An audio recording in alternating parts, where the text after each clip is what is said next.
जीव कल्याण, आत्म कल्याण और समाज कल्याण का संदेश देने वाले उज्जैन के पूज्य संत बाबा उमाकांत जी महाराज ने 19 जनवरी 2021 को वापी गुजरात में दिए सत्संग में बताया कि जो लोग सुमेरन ध्यान भजन करते हैं, गुरु के आदेश का पालन करते हैं, उन्हें हर तरह से फायदा होता है।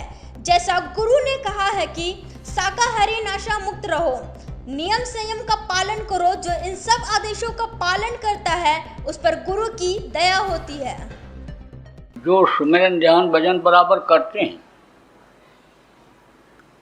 और गुरु ने जो आदेश दिया कि शाकाहारी रहो, नशा मुक्त रहो और नियम संयम का पालन करो, जो करते हैं आप समझो कि उनको फायदा होता है, हर तरह से फायदा होता है।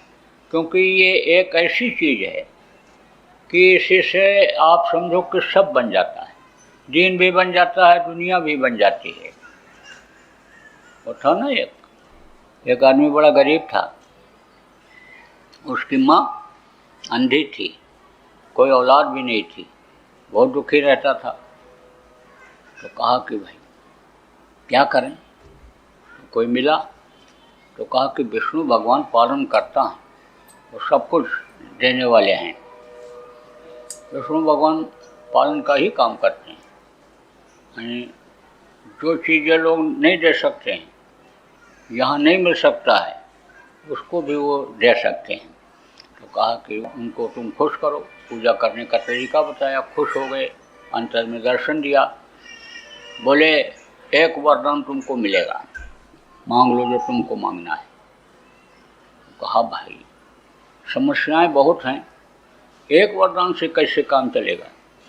कहा आज हमको मौका दे दीजिए, कल पूछ लेंगे। बोले कोई बात नहीं, कल पूछ लेंगे। तो कहा कि चलें पहले अपनी माँ से पूछें। माँ ने बड़ी सेवा किया है, 9 महीना पेट में रखा है, दूध पिलाया, बड़ा किया, माँ से पूछें।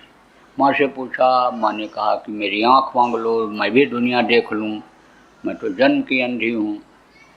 पिता से पूछा, पिता ने कहा कि धन मांग ले, गरीबी में ही ज़िंदगी बीत गई, देख लूँ रईसी क्या होती है, बड़े आदमी कैसे होते हैं। औरत से पूछा, औरत ने कहा एक लड़का मांग लो, कोई कुल खानदान में दीपक जलाने वाला हो जाए। मुझे औरतें बांझ कहती हैं, मेरा बांझपन छुड़ा दो। अब सोचा क्या मांगे, तीनों की अलग अलग ख्वाहिश, किसकी इच्छा पूरी करें। लेकिन समय दिया था कि कल दिन में 12 बजे तक मांग लो जो कुछ मांगना है। चल पड़ा घर से, सोचता रहा चलो देखेंगे, कोई रास्ता निकलेगा ही, वहाँ तक पहुँचते पहुँचते कुछ न कुछ मांग ही लेंगे। तब तक उधर से एक महात्मा जी आते दिखाई पड़ गए, उनका पैर छुआ तो उन्होंने कहा बच्चा तुम बड़े उदास लग रहे हो। बोले हाँ महाराज जी समस्या है मेरे सामने। क्या है बताया। तो कहा तो तुमने अपने गुरु से नहीं पूछा। महाराज मैंने गुरु तो किया ही नहीं, गुरु ने किया। और तुमने पढ़ा नहीं, कबीर साहब ने कहा है निगुरा मुझको ना मिले और पापी मिले 1000, और एक निगुरा के शीर्ष पर लख पापी का भार। कहा महाराज इच्छा तो हुई, लेकिन मैं तो यही सोचता रहा कि कैसा गुरु करूं, किसको करूं, मंदिर के पुजारी को बनाऊं कि मठ के मठाधीश को बनाऊं, कि जो टेढ़ा चंदन लगाता उसको बनाऊं, कि गोल चंदन वाले को बनाऊं, किसको बनाऊं गुरु में। मैं यही नहीं सोच पा रहा था किसको गुरु बनाऊं, आप बताओ किसको गुरु बनाऊं।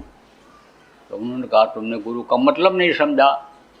कहा नहीं समझा। कहा रू है नाम प्रकाश का, गु कही अंधकार, अब ताको करे विनाश जो सोई गुरु करता। कहा महाराज समझाओ।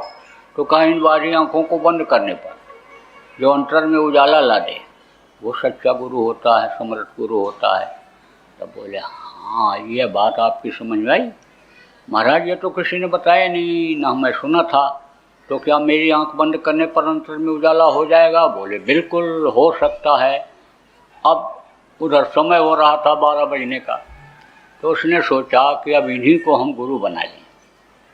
तो कहा महाराज आप ही मेरे गुरु बन जाओ, आप ही सबसे पहले तो हमको यह रास्ता बता दो कि अब हम करें क्या करें। 12 बजे तक हमको पहुंचना है, नहीं पहुंचेंगे तो वरदान नहीं मिलेगा। तब बोले अच्छा जा, अब ये लोक बनाने वाली बात देखो, बता रहा हूँ आपको। कहा कि जा, पर लोक वाली बात तो बाद में आई, पहले तू अपना लोक बना ले। जा, तू कहना जैसा मैं कहूँ वैसा ही कहना। बोला वैसा ही कहूँगा। कहा जा कहना कि मेरा बेटा मेरे 7 मंजिला मकान पर सोने के छत्र के नीचे चांदी की थाली में दूध रोटी खाए और मेरी माँ देखे।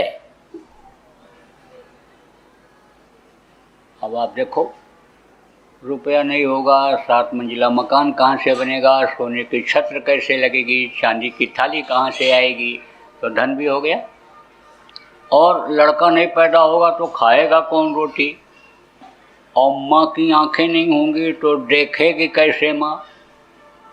तो एक ही वरदान में देखो सब मिल गया, एक ही तीर में। तो आप ये समझो कि एक काम अगर आप कर ले जाओ तो इसी से आपका सब काम बन जाएगा, सब बात बन जाएगी। तो पुराने प्रेमियों के लिए हमको तो ये कहना है कि तुम एक कई साधे सब सधे, एक को साधने में लग जाओ, इधर उधर मत साधो। अब आप कहोगे कि एक को साधने में दिक्कत हो रही है, रोटी रोजी की समस्या है, बरकत नहीं हो रही है, बहुत कमा रहा हूँ, शरीर कष्ट झेल रहा है, बीमारियाँ झेल रही, तो नियम और संयम का पालन जरूरी है, खान पान पर कंट्रोल करना जरूरी है, मेहनत और ईमानदारी की कमाई करना जरूरी है कि जिससे बरकत मिले। तो देखो, ये बातें नए पुराने दोनों के लिए लागू होती हैं।